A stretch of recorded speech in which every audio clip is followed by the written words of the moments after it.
What is up, guys? Rick Kakis here. Thank you so much for stopping by, and today we are going to be going over my Elemental Amara build in Borderlands 3 that can easily solo the vault bosses in the game, and also is really not too shabby against normal mobs of ASTRO farming badasses and so on within the game. And obviously, a little bit of spoilers, I'm going to be killing the vault bosses in the background gameplay, but I mean, take a look at this Mayhem 3 melt of one of the vault bosses right here. I mean, I kill this thing no problem solo. Pretty impressive, right? Except for the fact that it actually isn't that impressive. You see, Mayhem 3's modifiers are so ridiculous, it kind of ruins the integrity of the endgame. That's a whole different topic. But always be wary if you see like Mayhem 3 melts, if the guy isn't showing the modifiers, he's likely reloading into the area again and again and again in order to get the perfect modifiers for his build. In this case, I did have like extra elemental damage, 70% extra elemental damage, so the stars kind of aligned for this melt. I think what's actually a lot more impressive is we're going to switch over to some Mayhem 2 vault boss melts, and you can see when I show the modifiers, they're not helping me. In fact, some are like strictly kind of hurting me, and I'm still able to consistently melt these bosses completely solo, and also there's no risk of me dying as well. This is a very resilient build too, and that's part of the reason why I wanted to bring it to you guys today, is because it doesn't require much, like basically just builds and a couple of weapons. My shield, my artifact aren't that great, honestly. My class item is not that great, so this build is kind of unfinished and it's not exactly on its full potential, but it's still at a position to completely melt these bosses even when the modifiers aren't in your favor.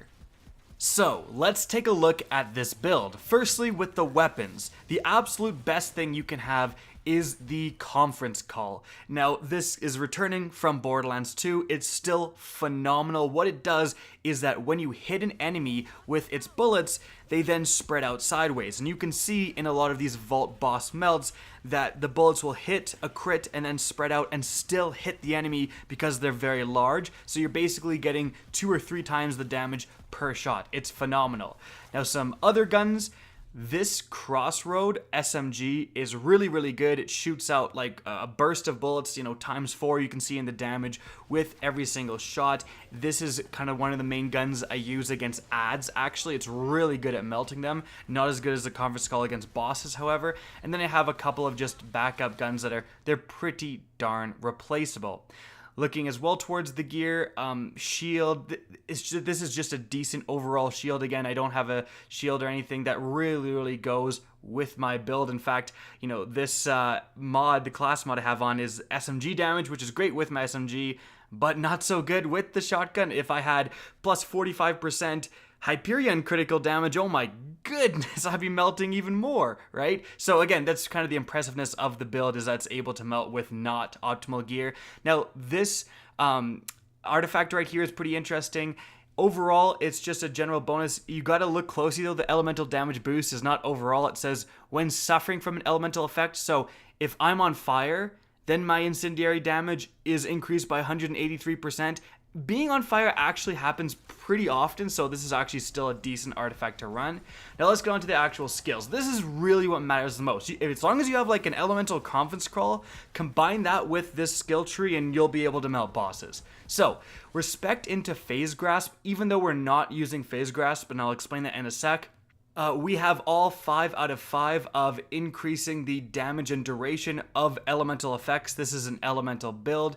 3 out of 3 of weapon handling and accuracy, just because. A little bit spec'd into converting damage into your elemental skill element. That means that you can still deal elemental damage with a non-elemental gun. That's important.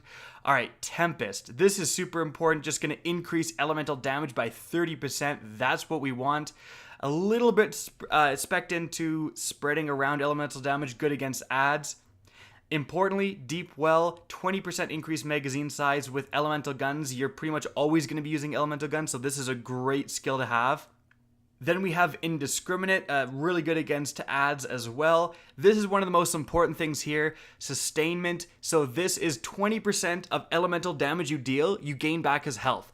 This skill is one of the best I've seen on any of the characters. It means that when I'm hitting those absurd conference call shots that are hitting the enemy in the crit and then hitting both his arms or whatever, and I'm doing an absurd amount of damage, I am healing so much. Like, I am at no risk of dying, and this skill really makes this build super good solo, because there's a lot of almost unescapable attacks that these bosses will throw out, so you need to be constantly healing yourself, and this skill lets you do that. Lastly, just another 18% bonus to elemental damage. Great. Then, moving on from there, we're actually using a different action skill. We're actually going to be using the Deliverance skill. I'll talk about that in a sec. But firstly, we have 3 out of 3 of reload speed. Basically, this is spec'd into reload speed for fast hands. You have a lot of legendary guns with incredibly slow reloads, and if you don't have good reload speed, that's going to lower your overall DPS by quite a bit. I don't think people kind of realize that. Then just spreading out the different stacks here just for different bonuses, not really too important. More reload speed here. Transcend is fantastic, increasing critical hit damage. That's why it's maxed out. Then, importantly, we've got Laid Bare. This is why we're using Phase Cast right here. So enemies take increased damage from all sources for a few seconds after being damaged by her skill. So you just gotta damage them. So you phase cast a boss at the beginning of the damage phase. Like, you spawn in, as soon as you see the boss, phase cast, you hit him, it doesn't matter how much damage it does, then they take 25% more damage from your follow-up shots, like from your conference call. It's absurd for DPS, great solo, even better when you're running with a group. Laid Bare is fantastic, and it's why we're running phase cast. Then 3 out of 3, just more gun damage, and just 1 random point here. So that's the build. We're just using Deliverance, just kind of because I suppose you could switch that. Then Allure, fantastic against ads. In fact, you know, if you're not running Allure, you kind of want to spec into Phase Grasp, to be honest, to deal with the ads. And then lastly, just converting it to Incendiary, just because there's just a lot of targets for Incendiary damage.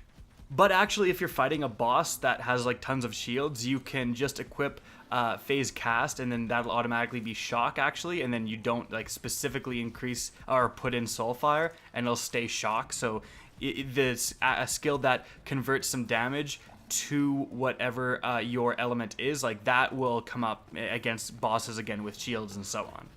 So that is the build. Again, I'm fine-tuning it. I'm looking for shields, grenades, artifacts, class items that work better with this build. I'm constantly improving it. But the main thing is just grabbing all of those elemental damage boosts from that red tree, getting the absurd increases to gun damage, and especially Laid Bare from that blue tree, and then just absolutely crapping on enemies combined with the healing effect from that one perk. Like, that is so important. That 20% of all elemental damage dealt back to you in terms of health gained is so powerful for survivability. Now again, if you're not fighting bosses and you're just fighting normal enemies, you're in the Circle of Slaughter, you're already fully spec'd into Phase Grasp to get that final perk that just increases your elemental damage. So you can switch into Phase Grasp, and that is much better against ads than bosses. Bosses, we have the Laid Bare combo, and that's why that's there. Guys, hope you enjoyed this video. Find this build useful for your Amara, and if you did, please remember to help me out by simply rating and especially sharing this video. If you guys want to see more Borderlands 3 content, be sure to slap that subscribe button. If you want to get in touch with me and keep up to date with the latest channel activity, the best way is to follow me on Twitter at RickCacus. That's linked in the description down below. Again, I hope you enjoyed the video, and as always, have a good day.